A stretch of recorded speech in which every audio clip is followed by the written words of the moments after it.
변상욱 대기자 어서 오세요. 예, 안녕하십니까. 일본 어떻게 해야 됩니까? 일본은 뭐 놔둬야죠. 저걸 어떻게 할까요? 우리가 힘이 있어야 뭐 어떡하죠. 근데 아까 청취자분의 지적은 뭐 정확하신 것 같습니다. 미국이 중국을 견제하느라고 일본이 하는 건 뭐든지 지금 오케이 하고 있는 상황인 거죠. 맞아요.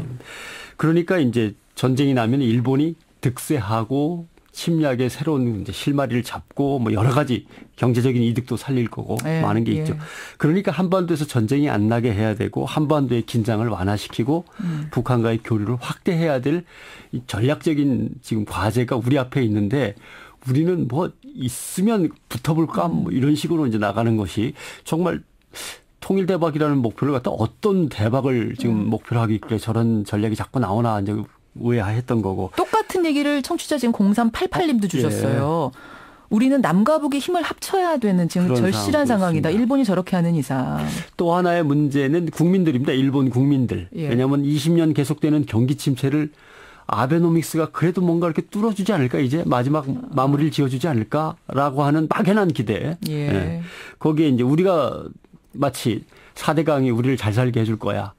경제 살린다는 대통령이 나오셨으니까 우리는 이제 잘 살 수 있어.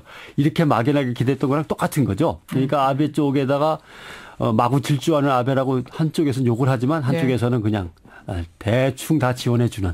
지지해 주는 이런 현상이 이런 문제를 계속 끌고 가는 거죠. 기자 수첩 하여튼 가보죠. 오늘 뭐 일본하고 관련된 얘기라면서요. 일본이 집단 자유권법을 통과시키고 국내에서는 과거 친일 청산의 미흡이 이제 사회 이슈가 되고 있습니다.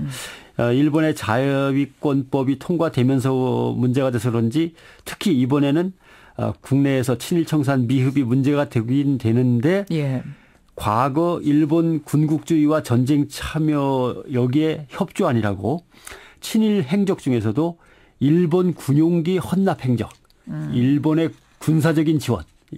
요게 이제 관심을 끌고 있는 거죠.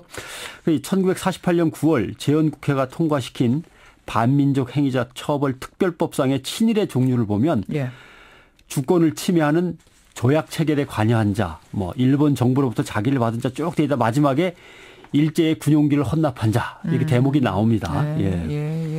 헌납운동.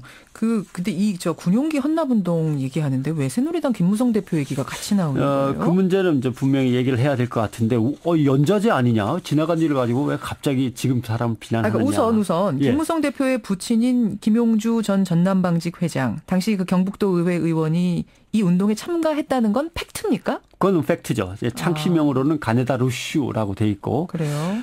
그다음에 이제 아까 질문하신 왜 이제 와서 김무성 대표의 부친을 갖다가 꼭 이렇게 꺼내야 되느냐 하는 문제.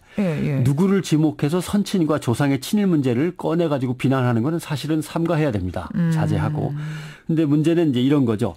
친일 행위자의 후손이나 관계가 있는 사람이 그 사람을 다시 꺼내서 기념하고 찬양하는 경우. 그다음에 그 가족이나 그 사람과 관련된 사람이 절대 친일을 한 적이 없다고 친일 행적을 완전히 부인하거나 오히려 애국지사라고 왜곡하는 경우. 그건 안 된다는 말씀이에요. 그다음에 친일 청산 운동을 방해하고 나서는 경우. 이런 경우는 당신네 집안이나 당신이 얘기하는 그 사람은 이런 문제가 있다고 꺼낼 수밖에 없다라고 하는 그 문제가 있습니다. 연좌제는 안 된다는 전제 조건은 분명히 하고요. 그렇습니다. 그래서 최근 김무성 대표의 부친인 김용주 평전이라는 책이 나오면서 일제가 포항 지역에서 가장 위험인물로 꼽았던 제거 대상자 1호였다. 얼마나 애국자였으면 일본이 제거하려고 그랬겠느냐. 그다음에 이것이 인터넷 신문의 기획 연재로 계속 지금 나오고 있고 애국자로 전파가 되고 있고 김무성 대표의 홍보 홈페이지에도 부친이 애국자라고 홍보된다는 점에서 문제제기가 이제 된 거죠. 그래서 그냥 가만히 있었으면 문제가 없는데 미화를 해버리는 바람에 이게 이슈가 그렇습니다. 된 거군요. 김 대표도 2013년 가을이죠. 이맘때입니다. 월간중앙하고 인터뷰할 때도 부친의 친일 행적을 전면 부인했어요. 그다음에 야학도 했고 초등학교도 세웠고 신간회 등 민족적 활동도 했고 친일을 비판하는 이 뭔가 의견들은 너무하다.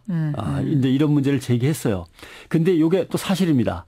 그러니까 젊은 시절에는 어느 정도 우국지사 활동에 참여를 했다가 뒷부분으로 가면서 완전히 친일로 빠져나간 그런 인물이 되는 거죠.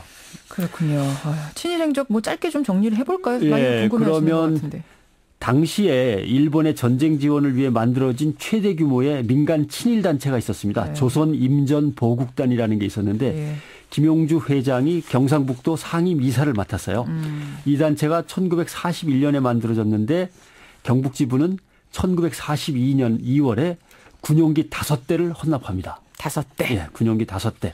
특히 김용주 의원이 활동했던 경북 영일군이 애국기 헌납 실적이 그러니까 일본에 대한 애국기라고 하는 거죠. 예, 이름이. 예.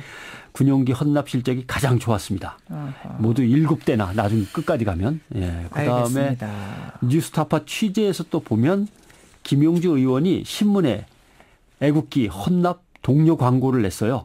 아사히 신문에 낸 거 보면 대망의 징병제 실시 지금이야말로 정벌하라 반도의 청소년들이여 이렇게 제목의 광고를 싣고 결전은 하늘에서 벌어진다.